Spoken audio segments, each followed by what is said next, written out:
zdaj vroči stol. Zdaj nadaljujemo z to temo, kjer smo pravzaprav prej končali.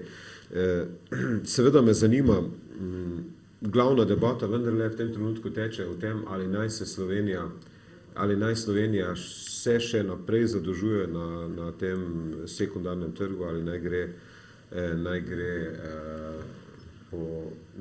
predvsem za sanacijo bank vzame pač denar iz tega sklada SME. Razlika med eno pa drugo zadevo je v resnici samo v tajmingu. Se pravi, ali je zadeva, to je kot flaštrom, ne? Flašter, SME je flašter. Potegneš, narediš pa se potegneš ven. Ne? To, kar zdaj delamo, je pa tako, da ga vlečemo, ne? Ampak to bi bilo vse v redu, manj boli na prvi pogled. V resnici je pa cel postopek neprimerno daljši. In dejstvo je, da potem teh obrestnih merah, ko se mi zadolžujemo, to gospodarstvo ne more preživeti, naše gospodarstvo ne more biti konkurenčno v temu.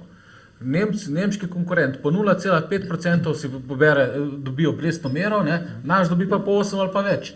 Kako boš konkurenčen? Na kak način? Če dobi. In če dobi. In zdaj, če gospodarstvo pa pada, pa vi pozabite, vi lahko sanirate banke, boste imeli konstantno isto zgodbo. Vsako leto bomo šli z novo sanacijo, če gospodarstvo ne laufa. In če se to ne spremeni, potem ni nobene možnosti.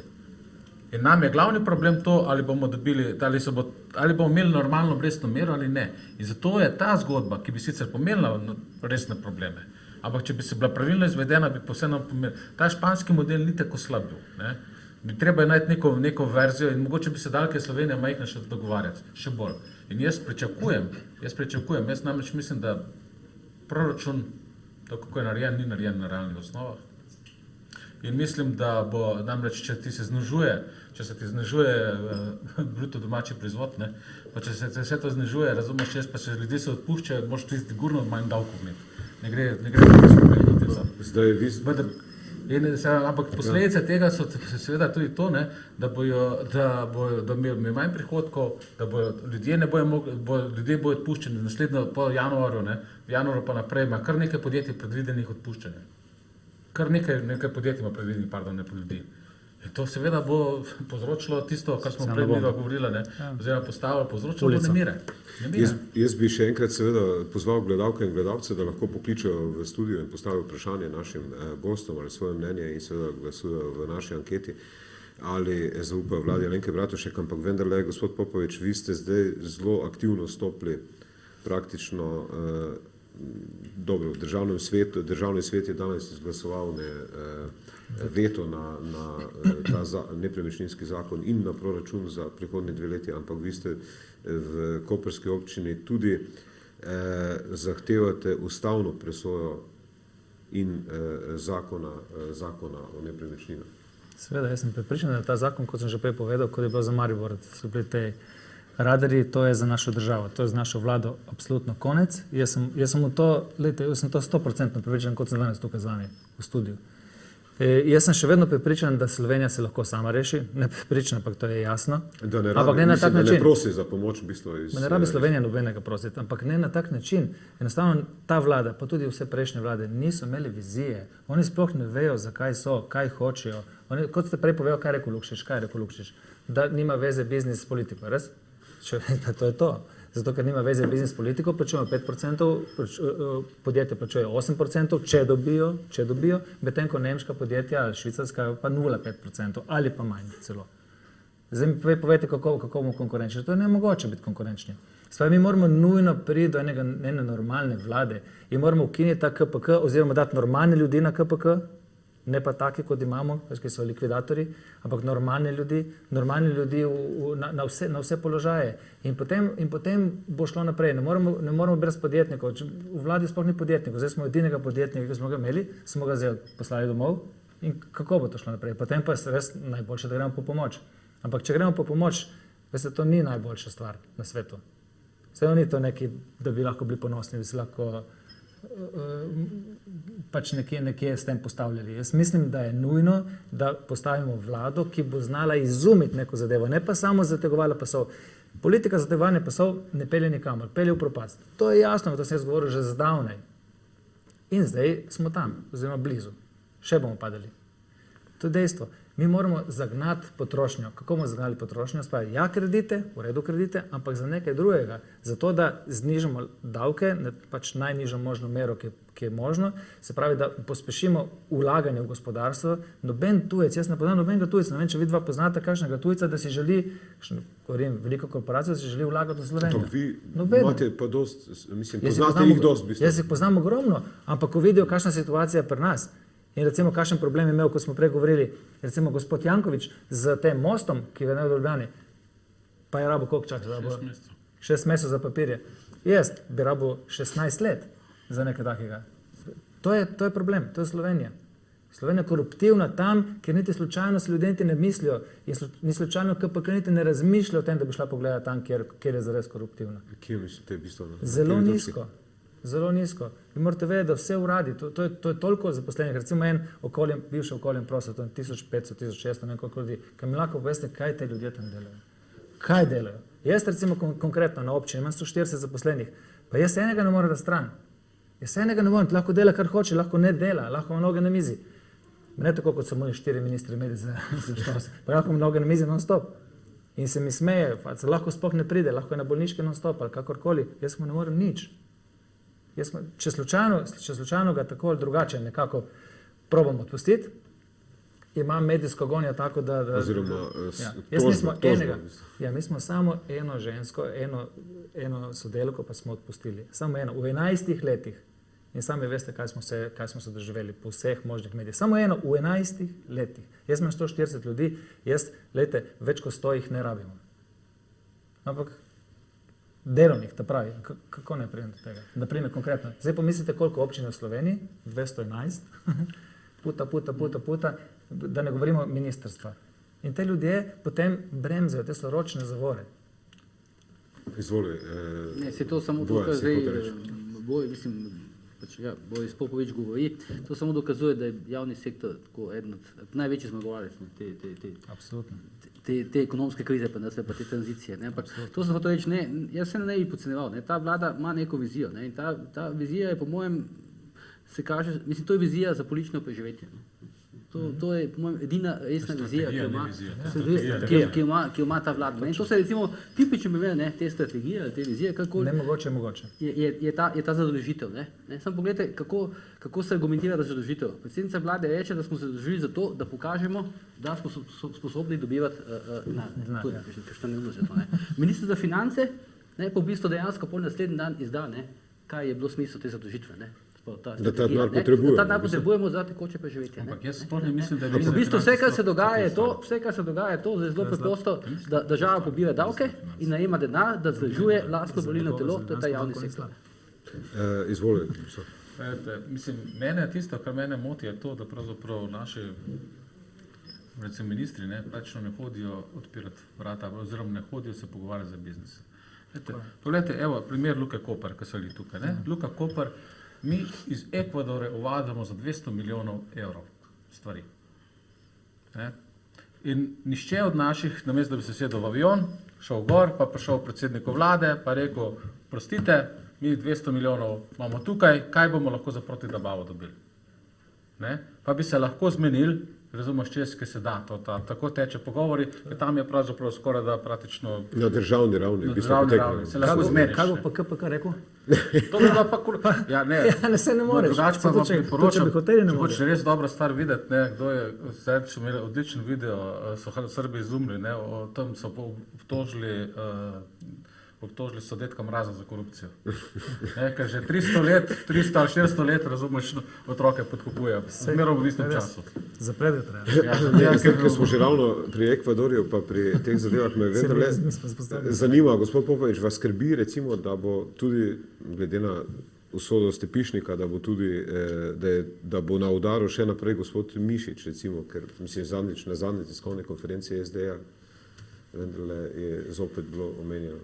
No, zdaj trenutno je mir, pa dejstvo je, jaz sem vam že povedal, kaj mi je gospod Lukšič povedal, pač njega zanima plinski terminal.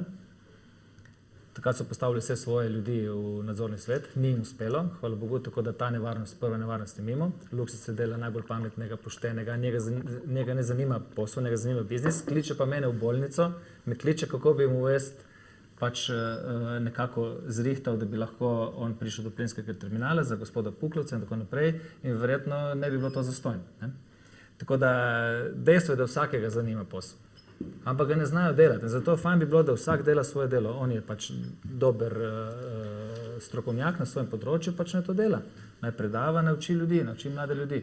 Ni pa treba, da nas farba non-stop. Mislim, tega farbanja je dovolj. Ljudje božji, država mora delati biznis. Je tako? Država mora delati biznis. Vsaka država dela biznis. Tudi Evropa mora delati biznis, tudi Amerika mora delati biznis, vsak kontinent mora delati biznis, vsako podjetje mora delati biznis. Potem je Lukšič odlično naredil. Razumeš, treba bi pohvaliti, razumeš, ravno zato, razumeš, da je kot politik se odločil, da pomaga biznisu. Hvala Bogu, meni je pa to všeč. Se pravi, ampak on govori, da ne. To je problem. Problem je, ker on zanika. Problem je, ker on zanika, on rekel, da je slažen. Ni res. On bi mogel priznati ja in bi povedal argumente zaradi tega in tega. Ali ne? On je rekel, ne, ni res. Jaz tega nisem rekel, jaz nisem klical in tako naprej. Dokler ni izvedel, pač, da imamo klice in tako naprej. Potem pa obrnil stvari. Problem je, ker je lagal. Pazi, politik, predsednik SD-ja, Socialnih demokratov, laže in še vedno je predsednik. Medtem ko Stepišnik, zaradi tega ni več minister, zaradi tega, ker je dobil subvencijo, ki jo dobijo vsako leto. To je isto podjetje. Mislim, kje je tu fora? Jaz več ne razumem, ali nisem iz tega sveta, lahko je neetično. Kaj pa je tisto? Vi ste obtožili tudi ženo predsednika protikorupcijske komisije, da nekaj podobnega. Ona je pa hotela, ko bi rekli Italijani, tangente. Se pravi, ona je hotela pač od občine Koper, da plačujemo za neke usluge. Se pravi, 15.000 evrov plus DDV, to je 18.000 evrov, bi mogli mesečno plačevati njej, pač da bi bili mir z organi pregona. Kaj to v redu? Občine. 18.000 evrov na mesec bi mogli občina dajati njej zaradi tega. Ampak čakajte malo, to je letno, veste, kot preko 200.000 evrov, to je v enem mandatu, en župan bi mogel dati skoraj 1 milijon evrov. Žena od predsednika protikorupcijske komisije. Cene so v Ljubljani, Boris. Ljubljana se jaz ne razumem. Mogoče to za Ljubljana normalno, to res živite boljše. Mislim, napovedane so tožbe, a ste že kakšne sankcije zaživeli? Glejte, mafija, jaz sem že zdaj, ne vem, če ste se zapomnili, mafija, italijanska mafija, nima nobene veze z nami. Ker mi smo organizirani, to je na državnem nivoju. To so povezave take, da jaz ne vem, če še kje. Ker pri Gaddafiju, pri vseh teh se je točno vedelo, kdo je, kaj je, kako je. Tukaj pa se ne ve. Tu recimo en jamnik vodi vse. Postavi nekega Džalilija tam za nekega direktorja ali predsednika KAD ali kaj je. On je še dal neko modro zavarovalnico, tam pač vozi vse od tam. Seveda Botri, pomaga Botrom. Postavili so iz NLB-ja ministra za finance, da rešuje te zadeve preko njih in vse. Mislim, jaz ne vem, če ljudje to ne vidite, potem jaz ne vem, potem kaj, jaz ne vem. Jaz bi, seveda, take ovce pa spet ne moramo biti. Še enkrat bi pozval gledalke in gledalce, da lahko pokličejo v studio, postavijo vprašanje našim gostom ali pa glasujejo naši anketi, ampak vendarle danes se je zgodila še ena zelo, v bistvu bi rekel, zelo odmevna zadeva. To so te preiskave v HSE-ju, ker zanimivo so zopet potegnili v bistvu Adriano Starina Kosem, Boška Šrota in Bogdana Pušnika. In kako komentiraš v bistvu te današnje preiskave na HSE-ju v zvezi z nekimi posli, parkiranja oziroma zbiranja delnic? Nimam, kako rekel, detaljnega uvida, kaj počne NPU, tako sem videl, da je cela država v neki preiskavi. Ali pa kazenske, pa 5 kazenske postopke je cela država. Ampak ne vsi. Da ne bom ponavljal teh novic, bi pa vsem rekel tako, nekaj iz mojega področja, tako eno malenkost bi v tem opazil, ker verjetno drugi ne bodo tega opazili. Danes so aretirali Dejano Starina Kosem. In na isti dan, ko so Dejana Starina Kosem je bila včasih predsednica upravnega odbora dela. In na isti dan, ko so aretirali, ko je NPU aretiral Dejano Starina Kosem, je njena največja varovanka iz časov, ko je bila Dejana Starina Kosem prva dama dela, to je Mateja Babič, postala odgovorna urednica dela. Tako da to Mislim, ko kaže, ne, kako teče pa nas kolesje, ne, in kot, če se naveže na to, kaj je pa Boris Popovič govoril, ne, o italijanski mafiji po naši državi, ne, se boste spomnili tretjega dela filma Bota, ne, ker Michael Corleone reče, to je prava mafija. Ne. Mi nismo mafija. Od cerkvi, v bistvu, misliš, ko je govoril o Vatikanu. Ne, on je krščanskih demokratih, je rekel cerkvi pa krščanskih demokratih. No, jaz sem še pred kakim letom, dvema, še koliko tukaj verjel v pravni sistem naš, zdaj ne verjamem več. Jaz v pravosodje ne verjamem več.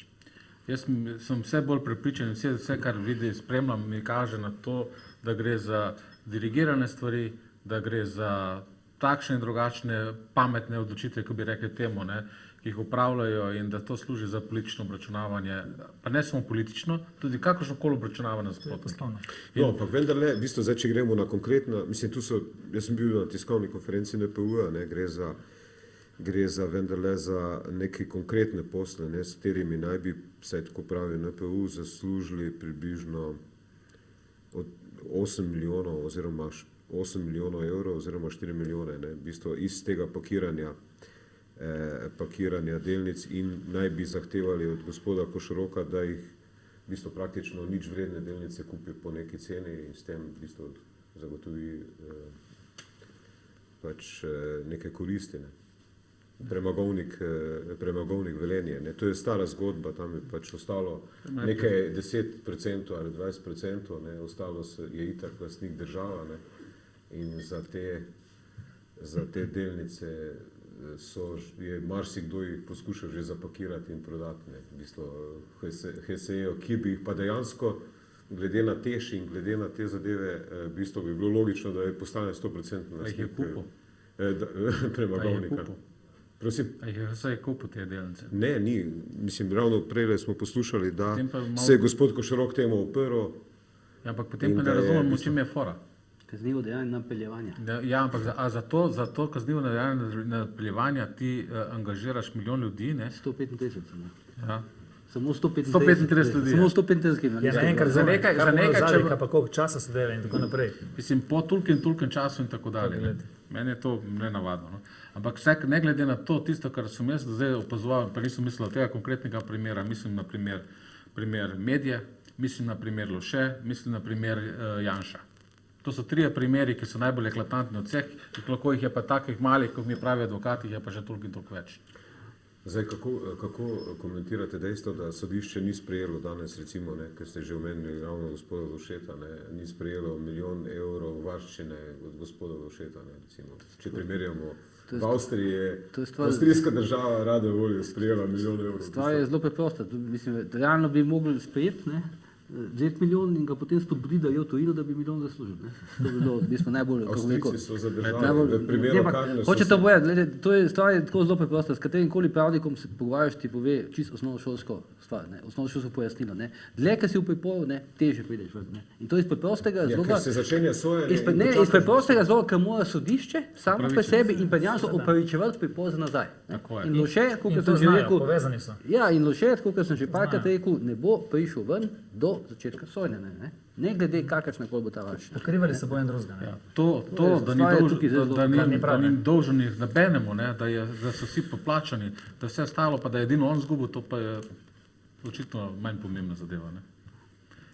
Vedno v tej državi najdeš medij 2 ali 3, ne, ki te stvari podpira. Ne.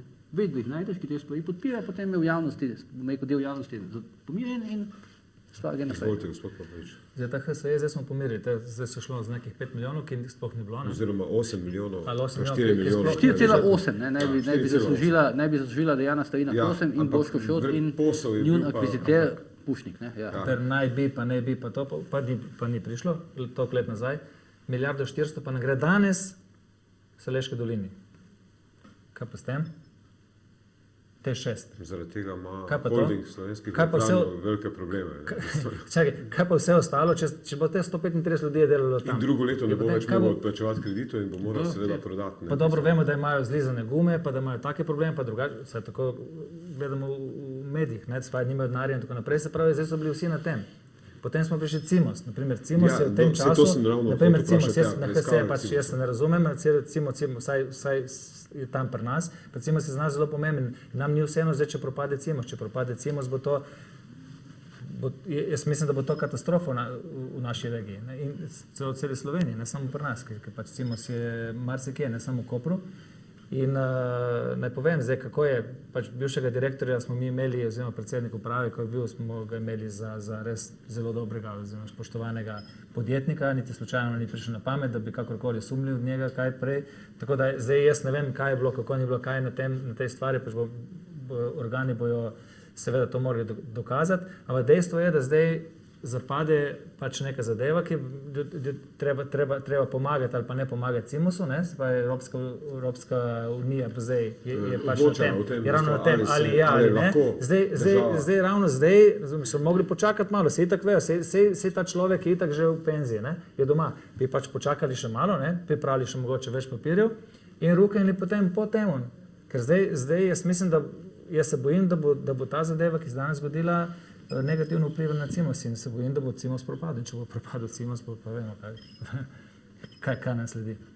Zdaj govori se pač, mislim, o nekdanjem prvem možu Francu Krašovcu in izvršnem direktorju Zorku Kendi, da naj bi po neuradnih informacijah, da je kriminalistična preiskava povezana z razvojnim centrom Sijeva. Kriminalisti preiskujejo kao več kaznivih dejanj, goljufij na škodo Evropske unije in kaznivo dejanje pranja denarja. Se pravi, ampak to 36 milijonov evropskih sredstev naj bi bilo. To je vse lahko res. Jaz upam, da ni res, mislim, da ni res, ampak nisem pač imel nobenih poslov z njimi. Ampak glejte, timing, vseeno je to neka država. Zdaj čakali so toliko časa in zdaj točno takrat, ko lahko škodi Cimosu. Vseeno smo država, vseeno je treba malo gledati. Tudi te iz NPU-ja so konec koncev plačani iz državnega proračuna. Kako bomo mi polnili državni proračun, če ne bo realnega gospodarstva? Če bomo čisto vse uničili? Ker te tle, recimo, ki so zdaj, novo vodstvo, pač ni krivo. Delavci niso krivi za to. Ne obtožujejo tam vse delavce Cimosa, verjetno, ne? Se pravi, če imaš nekoga za obtožiti, nekomu za škoditi... Zdaj, Bojza, ti zdaj praviš, da glede na pač na neke take okoliščine, da se ne bi smel preiskovati gospodarski kriminal zaradi tega, da ne bi to eventualno škodilo podjetju. Ne daleč od tega. Ne. Mora se. Ne, ravno obratno, mora se. Tudi kot Ljubljanska banka se ne. Mora se. Ravno obratno. Ampak zdaj, če je ravno točno ker so pač delali toliko časa, toliko let očitno, to ni sveža zadeva, to ni od včeraj. Če bi to nekaj svežega, to je druga stvar. Ampak potem ni treba, da skočijo zdaj, da počakajo še, da pač gre ta stvar skozi Evropsko unijo ali ne gre, zaradi delovnih mest govorim. Razumete, zaradi podjetja. Ne zaradi tistih, ki so naredili kriminalne dejanja, če so naredili. To treba raziskati, seveda treba raziskati. Jaz sem prvi za to, da se treba raziskati. Ampak ne smemo uničevati delavce, ki niso nič krivi. To govorim. To je tudi danes, kako bi rekel, je tudi zanimiva stvar še, Zoran Janković je danes doživel tako rekoč dva udarca, znotraj njegovega kroga v pozitivni Sloveniji, ker je gospod Krašovec, spada v njegov krog, ki je v preiskavi zdaj okoli Cimosa, in odstop Stanka Stepišnika, ki je hkrati tudi podpisal subvencijo za Cimos. Tako da še ta zanimiv trikotnik je tukaj. Samo kot zanimivost. No, ampak samo zdaj to moram povedati. To, da je podpisal gospod Stepišnik Krašovcu, ni res, ker Krašovec je tako naslednji. Za Cimos. Za Cimos. Ja, to je razlika, se pravi, to so že novo vodstvo, tako da s to preiskavo nima veze. On je za Cimosom, kar nima veze, in gospod Krašovec mislim, da ni bil nikoli v krogu gospoda Jankovića, ker ko smo organizirali 2004. smo organizirali Evropsko prvenstvo v rokometu v Kopru in sta bila oba pač blizu rokometa, Krim, Elektra in tako naprej. In sta bila, vem jaz, se spajo roke, se skregala ravno v Kopru zaradi nekih stroškov in tako naprej. Tako da nista bila preveč dobrih odnosov. Nista bila zdaj v slabih odnosih na koncu, nista bila pa tako dobrih odnosih, da bi lahko ju štela za velika prijatelja. Kar se tiče pa Stepišnika, niti slučajno ni dal takrat, ko je bil gospod Krašovec, ker sem bil jaz na prvem sestanku z njim pri gospodu Krašovcu z Gašperjem in naslednji dan je gospod Krašovec odstopil, ker ni bil zadovoljen z pogovorom z gospodom Stepišnikom. Zdaj očita se, da naj bi kupili neko staro opremo in jo prikazovali kot novo in s tem pridobili 4 milijone evrov.